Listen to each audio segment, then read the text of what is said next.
بسم اللہ الرحمن الرحیم۔ شروع اللہ کے نام سے جو بڑا مہربان اور نہایت رحم کرنے والا ہے۔ دعا کی قبولیت آواز کی بلندی نہیں بلکہ دل کی تڑپ کا تقاضا کرتی ہے، کیونکہ دعا صرف الفاظ کا مجموعہ ہی نہیں، روح کی طلب اور کیفیت کا بھی نام ہے۔ کبھی کبھی قسمت ہمیں مٹی کے پیالے میں امرت پیش کرتی ہے، مگر ہم مٹی کے پیالے کو حقارت کی نظر سے دیکھتے ہوئے ٹھکرا دیتے ہیں۔ دولت ہی سب کچھ سمجھ لینا ناسمجھ ہونے کی خاص دلیل ہے۔ یہ وقت بھی بڑا عجیب جادوگر ہے، جوانی کا لالچ دے کر بچپن لے گیا اور اب امیری کا لالچ دے کر جوانی چھین رہا ہے۔ تاج محل محبت کی یادگار نہیں، محبت کی یاد دہانی ہے کہ دل کے تخت پر صرف محبت حکمران ہو، کہ دل دو سے ایک ہوں اور پھر جدا نہ ہوں۔ مضبوط تعلق کسی ملاقات کا محتاج نہیں ہوتا، کئی تعلقات ملاقات کے باوجود ٹوٹ جاتے ہیں اور کئی بغیر ملاقات کے بھی سالوں چلتے ہیں، بس خلوص نیت شرط ہے۔ اس دن تمہاری سب پریشانیاں ختم ہو جائیں گی جس دن تمہیں یہ یقین ہو جائے گا کہ ہر کام اللہ تعالیٰ کی مرضی سے ہوتا ہے۔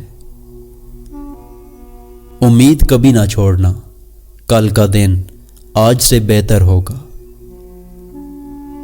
حضرت علی رضی اللہ تعالیٰ عنہ نے فرمایا، اگر خوش رہنا چاہتے ہو تو نہ امید رکھو اور نہ شکوہ کرو۔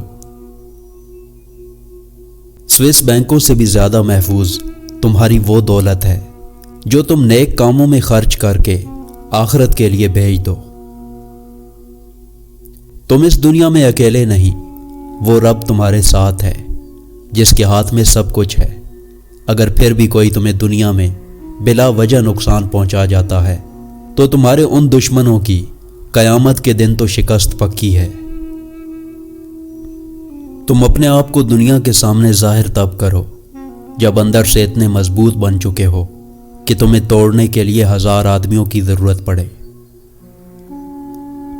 اللہ نے سر دیوار میں مارنے کے لیے نہیں دیا بلکہ یہ سوچنے کے لیے دیا ہے کہ اس سے دروازہ کیسے بنایا جائے۔ آپ نے برے کو شکست دینی ہے اس کی برائی اور ظلم کو ختم کر کے، اور نیک کو بھی شکست دینی ہے اس سے زیادہ محنت کر کے اور اس سے نیکیوں میں آگے نکل کے۔ علم والے لوگوں میں اختلاف ہمیشہ رہے گا، لیکن اسی اختلاف کی وجہ سے اگر آپ اہل علم کو چھوڑ کر جاہلوں کی صحبت اختیار کریں گے تو اسی دن سے آپ کا زوال شروع ہو جائے گا۔ جب تم صبر کا عزم کر لو اور یقین بھی تمہارا درست ہو تو پھر تمہیں دنیا نہیں جھکا سکتی۔ ہر انسان کو چاہیے کہ وہ خود کو مضبوط بنائے، اور تمہیں کوئی مضبوط نہیں بنا سکتا جب تک کہ تم خود نہ ایمان لاؤ اور خود نہ نیک اعمال کرو۔ جو شیر جنگل کا بادشاہ کہلاتا ہے اس کے بچے بھی اندھے پیدا ہوتے ہیں، یعنی آنکھیں بند ہوتی ہیں۔ اگر وہ چاہے تو ساری عمر بھی اندھا رکھ سکتا ہے۔ کائنات کے اندر جس کو بھی طاقت ملی ہے کسی کے چاہنے سے نہیں ملی، بے شک وہ شہنشاہ اکیلا اللہ ہے۔ تمہاری جنگ کسی اپنے پرائے سے نہیں، ہر اس شخص سے ہے جو تمہاری آخرت میں رکاوٹ بنے، اور یہ جنگ تمہارے اپنے آپ سے بھی ہے۔ ہر 4-5 سال کے بعد دنیا میں کئی تبدیلیاں آتی ہیں اور لوگ تبدیل ہو جاتے ہیں، کئی کمزور طاقتور اور کئی طاقتور کمزور ہو جاتے ہیں۔ کبھی کسی خوش فہمی میں مبتلا نہ رہنا اور نہ ہی کسی مایوسی میں، محنت کرتے رہو، اس دنیا کا یہی مطالبہ ہے۔ شیر جانوروں کو کھا تو سکتا ہے لیکن ان پر سواری نہیں کر سکتا۔ انسان کھا بھی سکتا ہے، سواری بھی کر سکتا ہے، لیکن انہیں دوبارہ زندگی نہیں دے سکتا۔ معلوم ہوا کوئی کتنا بھی طاقتور ہو، ہر ایک کی ایک حد ہے۔ کون ہے جو ساری کائنات کا شہنشاہ ہے؟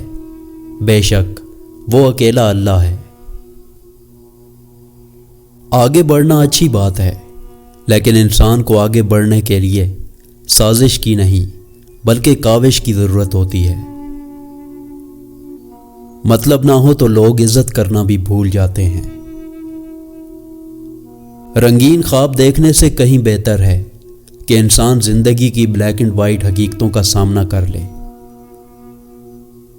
خلیفہ نے لیلا سے پوچھا، تو وہی ہے جس کی وجہ سے قیس مجنوں اور دیوانہ بنا پھرتا ہے؟ تو دوسری حسینوں سے بڑھ کر تو نہیں ہے؟ اس نے جواب دیا، خاموش رہ، چونکہ تو مجنوں نہیں ہے۔ اگر تیرے پاس مجنوں کی آنکھ ہوتی تو دونوں جہان تیری نظر میں بے قدر ہوتے۔ تو ہوش میں ہے اور مجنوں بے ہوش ہے۔ عشق کی راہ میں تیرے جیسی بیداری بری ہے۔ دوسروں کے بدلتے رویے دیکھ کر انسان کا پیچھے ہٹ جانا، ساتھ رہ کر روز اپنی حیثیت کو کم ہوتے دیکھنے سے زیادہ بہتر ہے۔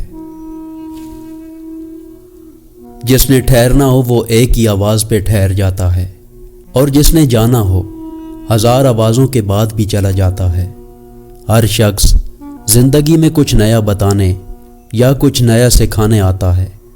کوئی خوش رہنا سیکھتا ہے، کوئی بس غم سہنے آتا ہے۔ ہر رشتہ اپنے انداز سے پرکھتا ہے۔ یہاں ہر شخص محبت کرنے کے لیے نہیں آتا۔ رفتہ رفتہ دل سے سب اتر جاتے ہیں، دوست، خیر خواہ سب بدل جاتے ہیں۔ یہ زندگی ہے، یہاں وقت کہاں ایک سا رہتا ہے۔ آواز لگانے کی یہاں غلطی ہرگز مت کرنا۔ ایک پکار پہ بھلا خدا کے سوا کون آتا ہے؟ زندگی میں ایک شخص ایسا ضرور ہونا چاہیے جس کو مشکل میں سوچیں تو مشکل نہ رہے، تنہائی میں سوچیں تو تنہائی نہ رہے، خوشی میں سوچیں تو خوشی دگنی ہو جائے، رات میں سوچیں تو روشنی ہو جائے، اور اس کو سوچنے سے زندگی خوبصورت ہو جائے۔ کسی کو زبردستی اپنی ذات تک محدود نہیں کیا جا سکتا۔ یہ تو دلوں کے معاملے ہوتے ہیں۔ جو جہاں خوش ہے اس کو وہاں رہنے دیا جائے۔ کوئی آپ کی محبت کو نہیں سمجھ رہا تو کم از کم اپنی ذات کو دوسروں پر تھوپنے کے بجائے خاموشی سے ہٹ جائیں۔